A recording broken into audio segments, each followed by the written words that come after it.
السلام علیک یا امام زمان، السلام علیک یا امام۔ من الشیطان الرجیم، بسم اللہ الرحمن الرحیم۔ الحمد للہ الذی ہدانا لہذا وما کنا لنہتدی لولا ان ہدانا اللہ، لقد جاءت رسول ربنا بالحق،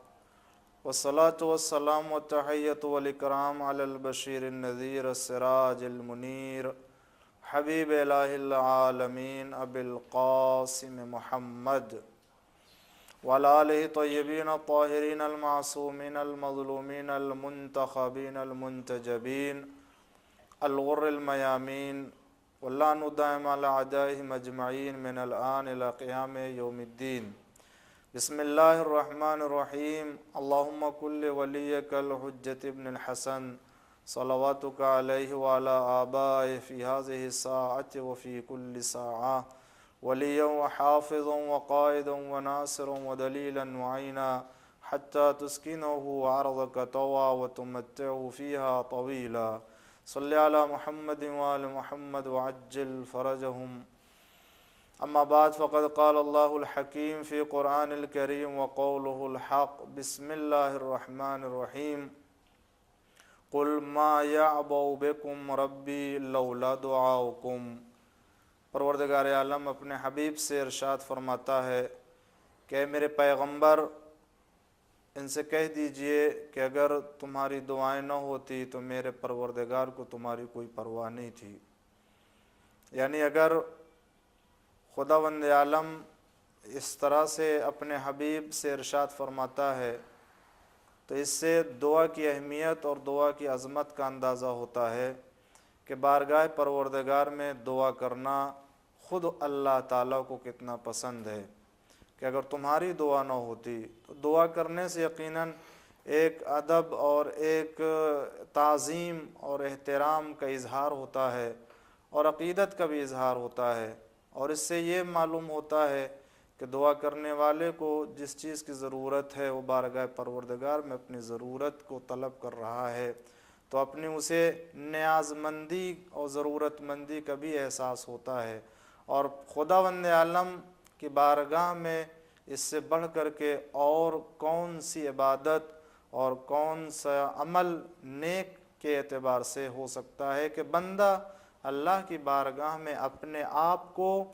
چھوٹا اور حقیر، ناچیز اور ضرورت مند اور نیاز مند بنا کر کے پیش کرے۔ تو انسان اللہ کی بارگاہ میں مانگتا ہے، ضروری چیزوں کو طلب کرتا ہے، جو اس کے نزدیک سب سے اہم ہوتی ان کو طلب کرتا ہے۔ اگر انسان اس زمانے میں اور اس دور میں اللہ تعالیٰ کی بارگاہ سے کوئی چیز طلب کرنا چاہے اور مانگنا چاہے تو کیا مانگے، کیا طلب کرے؟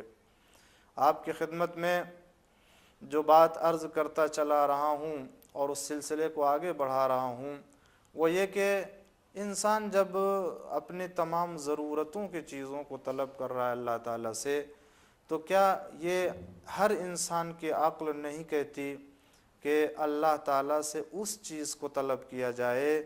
کہ جس کے مل جانے سے دنیا کی ساری چیزیں مل جائیں اور دنیا کی ساری راحت مل جائے، سب کچھ مل جائے، اور خود پروردگار عالم اس دنیا میں اپنے بندوں کو بھی سب کچھ عطا کر دے۔ تو اس وقت، اس زمانے میں اللہ کی بارگاہ میں جو چیز طلب کی جا سکتی ہے اہم چیز کے عنوان سے، وہ یہ کہ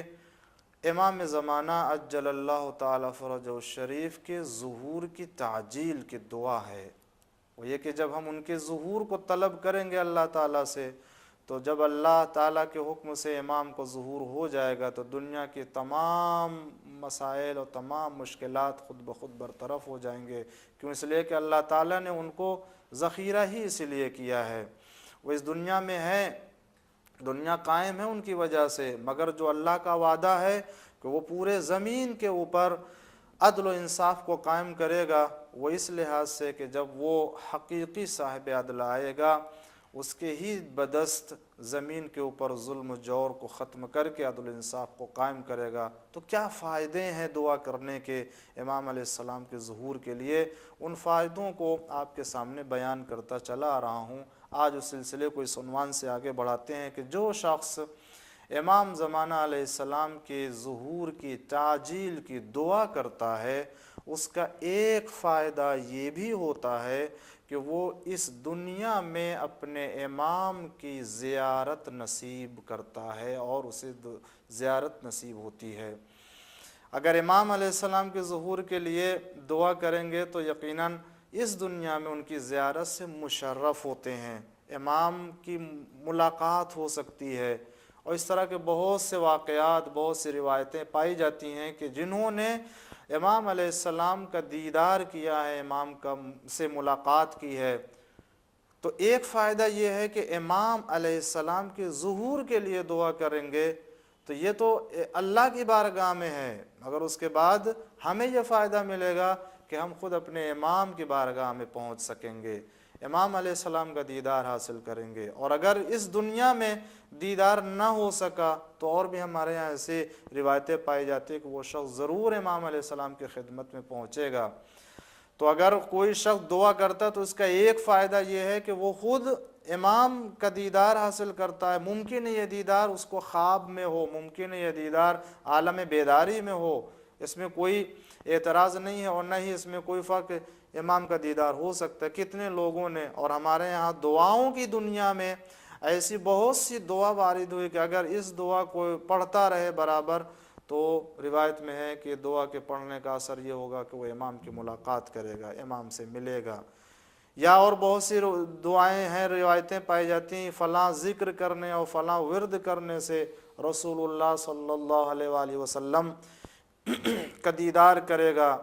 معصومین علیہ السلام کا دیدار کرے گا۔ اس طرح کی بہت سی روایتیں ہیں۔ اس سلسلے میں جو آپ کے سامنے ایک روایت پیش کروں جلدی وہ یہ کہ نقل کیا ہے صاحب کتاب مکیال المکارم نے، وہ اس عنوان سے کہ کہتے ہیں کہ میں جب دعا کرنے کے عنوان سے دیکھتا ہوں تو روایتوں میں بہت سی جگہ پر دیکھا ہے، اور کہتے ہیں کہ میں نے خود تجربہ کیا ہے اس عنوان سے کہ میں نے جب پابندی کی ہے تو میں نے خود امام علیہ السلام کو عالم خواب میں دیکھا ہے اور ان کی خدمت میں پہنچا ہوں۔ بہت سی روایتیں اس طرح کی پائی جاتی ہیں۔ اب دیکھیں اس سلسلے میں جو روایت نقل ہے وہ یہ کہ بہت سی دعا ہے، اس دعا کے بارے میں کہتے ہیں کہ اگر کوئی دعا پڑھتا رہے برابر تو امام علیہ السلام سے ملاقات کرتا ہے وہ شخص عالم خواب میں، اور وہ عالم خواب میں امام کا مشاہدہ کرتا ہے۔ مثلا ایک دعا جو وارد ہے اس سلسلے میں، علامہ مجلسی نے بھی اسے بہار میں نقل کیا ہے، اور فرماتے ہیں کہ اگر کوئی شخص ہر واجب نماز کے بعد اس دعا کو پڑھے تو وہ فرماتے ہیں فَإِنَّهُ يَرَى الْإِمَامَ، امام زمانہ علیہ السلام کو خواب میں دیکھے گا، یا اگر خواب میں نہیں تو عالم بیداری میں بھی ہو سکتا ہے، یعنی یہ کہ دیدار نصیب ہوگا بیداری کے عالم میں بھی، خواب کے عالم میں بھی۔ اور وہ دعا نقل ہے صاحب کتاب مکیال المکارم نے، دوسری جلد میں اسے بیان کیا، اور بھی کتابوں میں ہے، موجود ہے، جس کی ابتدا ہوتی ہے کہ بسم اللہ الرحمن الرحیم اللہم بلغ، آخر جو ہے وہ دعا یہ پورا سلسلہ ہوتا ہے۔ تو اس کے بعد صاحب کتاب فرماتے ہیں کہ جان لو کہ میں نے ابتدا میں اس وقت سے کہ جب میں نے ہوش سنبھالا اور جب سے میں مکلف ہوا ہوں اس وقت سے اس دعا کی میں پابندی کرتا رہا ہوں، اور اس کا اثر یہ کہ میں نے اپنی زندگی میں 3 مقام پر امام علیہ السلام کی زیارت کی ہے۔ وہ سب سے پہلے کہتے ہیں کہ ایک تو یہ کہ رأیت لیلۃ، میں نے خواب میں دیکھا کہ امام علیہ السلام میرے گھر میں داخل ہوئے ہیں اور میں بیٹھا ہوا ہوں۔ اس کے بعد دیکھا کہ امام علیہ السلام کے ساتھ کچھ انبیاء بھی ہیں، نبی ہیں، اور بنی اسرائیل کے انبیاء میں سے ان کے ہمراہ ہیں۔ وہ میرے حجرے میں داخل ہوئے، داخل ہونے کے بعد اس کے بعد جب بیٹھے تو مجھ سے حکم دیا، فرمایا کہ آپ امام حسین علیہ السلام کے مصائب بیان کیجئے۔ میں